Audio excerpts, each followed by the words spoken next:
Say Iran's grip on the Strait of Hormuz is weakening as reports suggest the U.S. is getting ready to announce new sanctions on Tehran. Crossing out of the Strait of Hormuz are up 400% over the past 2 weeks. This comes as the United States Navy is overseeing other vessels in the Persian Gulf that have millions of barrels of crude oil on board through a safer passage to the south of the strait. In the backdrop, there is an ongoing U.S. naval blockade, and fresh sanctions are expected for Iran next week. If Trump decides to take further action, our response, our retaliation, will be seismic. First, we will tell all neighboring countries and countries around the world not to join the United States in its economic war. Any country that takes part in imposing economic restrictions on us will be regarded as an enemy. Of course, we will first negotiate with them. We will hold talks and tell them to step aside and distance themselves from the United States. But if they do not act, we will strike. We will target that country's interests. Iran's parliament speaker and top negotiator Mohammad Ghalibaf posted to X over the weekend saying, "We've received numerous messages from neighboring countries about shaping new security arrangements and economic cooperation in the region. The United States put the security of every single one of its allies at such risk through bullying and pure disregard for their interests for the sake of Israel." Now, while President Trump indicated that talks with Iran have stopped, he says the United States is having trouble figuring out who to deal with inside of Iran. In fact, it's actually one of my biggest problems. I don't know who the hell to deal with. It's a problem. It's the only country in the world where nobody wants to be president. They say, "Who wants to be president?" No, I don't want to be president. So it's a little bit of a problem. The U.S. military presence in the Middle East is expected to remain with no clear path forward to end the conflict with Iran. Now, the USS Abraham Lincoln is headed home after being deployed for 274 days. This aircraft carrier made its last port call in December, breaking a Navy record. The vessel is being replaced by the Japan-based USS George Washington. Right now, the region is stuck in a cycle of military threats and statements from both sides.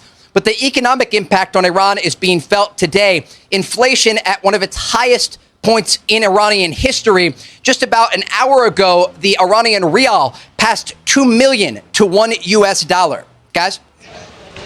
Wow, that's incredible. All right, Trey Yingst live and television. Thanks, Trey. Thank you, Trey. Okay, with that, let's bring in Fox News contributor Kellyanne Conway, former counselor to President Trump. So great to have you on this momentous day. Start your engines. Yes, indeed. Right. So obviously, we've been spending a lot of time talking about this race today, but the midterms are still coming up, and of course, looming over the midterms is what we're watching unfold in the Middle East. How do you see all of that playing out in the election?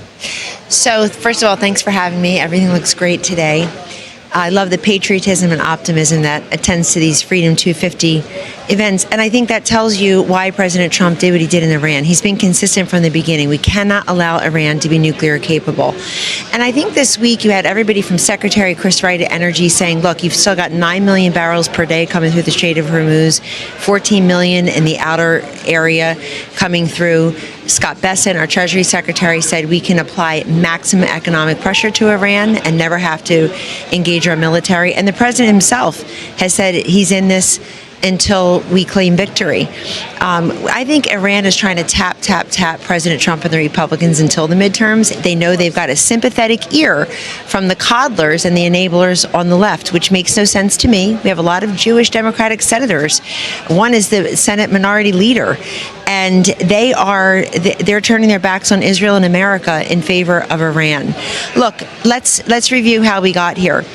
Iran was on the doorstep of becoming nuclear capable, of becoming the next North Korea, including the way they treat their own people. And nothing had worked. The sanctions didn't work, giving them pallets of billions of dollars of cash, and the JCPOA and delisting the Houthis as a foreign terrorist organization on day 3 of the Biden administration didn't work. So the president didn't start a new war. He's trying to finish one that's 5 decades old. Okay, so Kellyanne, you're a pollster. I know you're looking at the poll numbers of how people feel about this war, and they're not great. And I spoke earlier today with a couple of young people, which is an important constituency, and both left and right said, we don't like the war. Of course. And every time the president seems to have a deal, his poll numbers go up.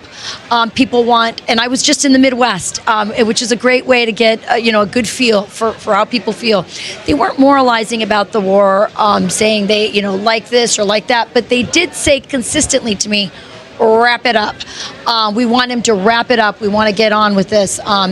So what are you, looking at it as a pollster, looking at the midterms, what do you think, what are your thoughts on this, given what I've just Well, it does have an impact. Nobody likes war, first of all, but we want to keep it over there, not over here. And the president is doing what he's doing in the Mideast to help people in the Midwest longer term. This president takes the long view on everything. And he has said, I'm saying he can't put war on an egg timer. We've been there for 6 months. Everybody would like it wrapped up.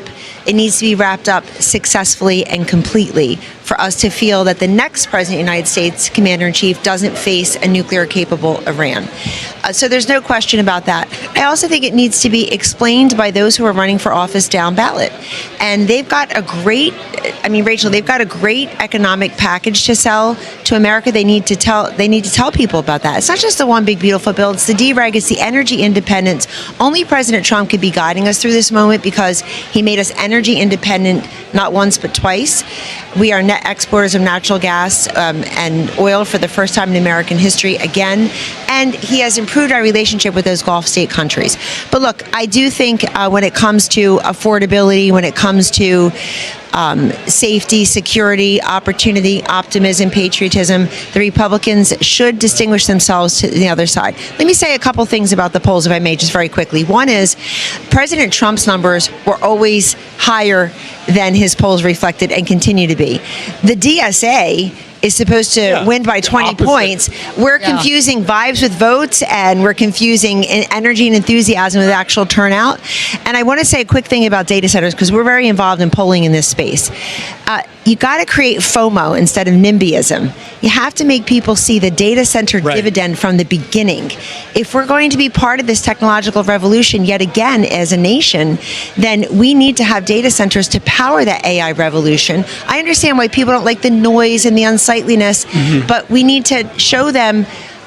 In Washington State, for example, where a data center has existed for a while now, they built a $15 million aquatic center.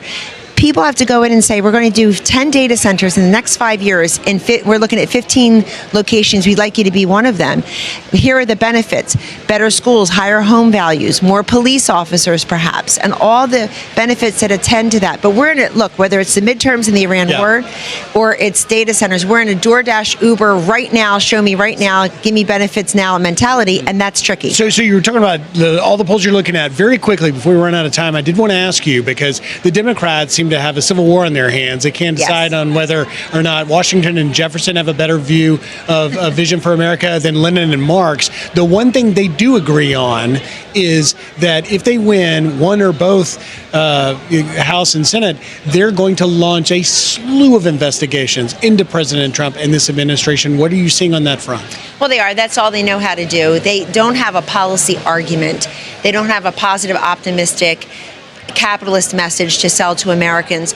I think the face of the Democratic Party is Hassan Piker, who lives in a $3 million home in Los Angeles, drives a $200,000 Porsche. I don't begrudge him that, but those are the fruits of capitalism. And then he went to Cuba. He went to Cuba with his designer that person who just won the woman in she was just she just did a Zoom in Uruguay, because there are lots of swing voters in Uruguay in her district.